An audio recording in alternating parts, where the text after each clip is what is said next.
Merci Monsieur le maire. Donc en effet, des choses importantes pour les habitants de la ville. Donc la décision a été prise de rester dans la stabilité, c'est-à-dire de ne pas changer les taux en 2020 par rapport à ceux de 2019. Donc je donne tout de suite les taux. Taxe d'habitation 25,75%. Taxe sur le foncier bâti 22,19%. Taxe sur le foncier non bâti 37,32%. Donc il faut savoir que ces taux ont varié en 2017 quelque peu à la hausse à la création de la communauté d'agglo, mais suite à la neutralité fiscale, le taux de l'intercommunalité a diminué pour que ça soit neutre pour les redevables. Juste une petite information, il faut savoir qu'en arrivant, nous avons subi une baisse de 5% de tous ces taux qui représentaient environ 600-700 000 euros par an. Et donc, après un petit calcul, de 2014 jusqu'à 2020, nous avons perdu plus de 4,6 millions de revenus pour la commune. Voilà, juste une petite précision, monsieur le maire. Bon, assumer cette baisse décidée par d'autres, c'est vrai qu'en accumulé, ça fait une certaine somme. 4,6 millions d'euros. Donc oui, les taux du bloc communal, comme on dit, c'est-à-dire intercommunalité et commune, sont restés stables à Saint-Dié-des-Vosges pendant toute la durée du mandat, à 30,18% pour la taxe d'habitation, à 24,87% pour la taxe sur le foncier bâti et à 42,6% pour la taxe sur le foncier non bâti. Y a-t-il des demandes de prise de parole sur cette stabilité fiscale pour la 6e année consécutive? L'année prochaine, plus de 85% des décès ne paieront pas de taxe d'habitation, au-delà du taux qu'on vote ce soir. Ceux-ci ne la paieront pas, puisqu'ils seront exonérés, et que les personnes qui la paieront, donc environ 15%, seront encore totalement exonérées en 2023. Je crois que c'est toujours bon de le rappeler. Ça, c'est le premier point. Deuxième point, ce manque à gagner pour la collectivité locale, en l'occurrence la ville, est complètement compensé par l'État, puisqu'à travers, sans rentrer dans la technique, à travers donc, la taxe foncière qui sera versée à la collectivité, plus un complément de l'État, il n'y a pas de manque à gagner. Je résume, les contribuables ne payent plus de taxe d'habitation et la collectivité ne perd rien.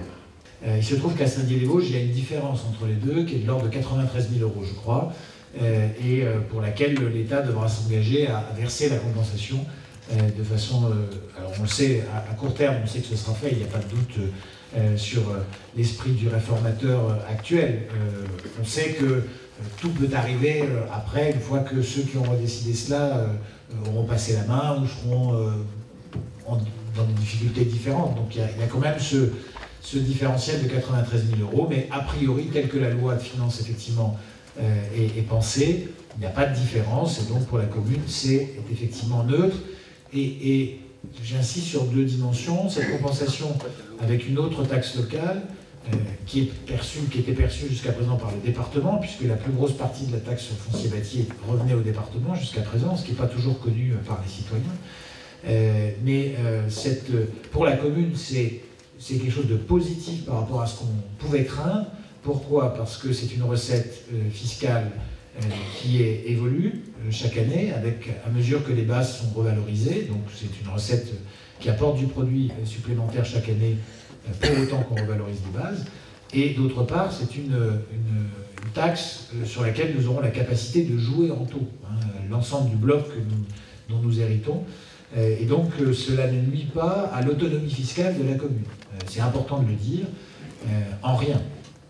Ce qui n'aurait pas été le cas si nous avions obtenu une fraction d'un impôt national, comme c'est le cas pour la communauté d'agglomération, qui, elle, va perdre un peu d'autonomie fiscale. Mais pour la commune, c'est une opération, effectivement, pour autant que la compensation soit versée à l'euro près, c'est une opération blanche, et on peut même dire positive, sans doute pour les contribuables audaciens, notamment dans la perspective et dans le rétroviseur de la concurrence fiscale que la ville a subie pendant de nombreuses années suite au montant de sa taxe d'habitation. Y a-t-il de bruit? Monsieur le conseiller municipal. Monsieur le maire, c'est pas pour la parole en dernier. Il y a d'autres juste pour compléter, pour aller dans votre sens aussi. C'est-à-dire que si ce soir nous avions décidé d'augmenter le taux de taxe d'habitation, ce complément serait revenu à la collectivité et pas à l'État. Donc il faut aussi préciser, c'est-à-dire qu'il y a ce choix de ne pas percevoir plus. Ce n'est pas l'État qui a perçu, donc vous avez décidé, à travers cette proposition, de ne pas augmenter la recette de la collectivité aussi. C'est juste, même si je crois que les petits malins qui, sachant que la loi allait s'appliquer ou augmenter le taux de leur taxe d'habitation en 2018, se sont fait en partie avoir parce que le calcul porte notamment sur l'année 2017 comme année pivot. Hein. Parce que j'ai des collègues qui ont fait ça, y compris un collègue maire qui n'est pas vosgien, mais qui était trésorier payeur général, et qui a été plus malin que tous, puisqu'il avait parié dès fin 2016 sur la victoire du président actuel, qui n'était pas forcément acquis, et il a tout de suite, pour le budget 2017, augmenté sa taxe d'habitation de façon très significative, et donc il sera bien compensé en l'espèce. Mais tout le monde n'a pas eu cette présence d'esprit, ni cette capacité à voir loin. Est-ce qu'il y a des demandes de prise de parole sur ce sujet? Il n'y en a pas, nous pouvons donc passer au vote. Qui est pour?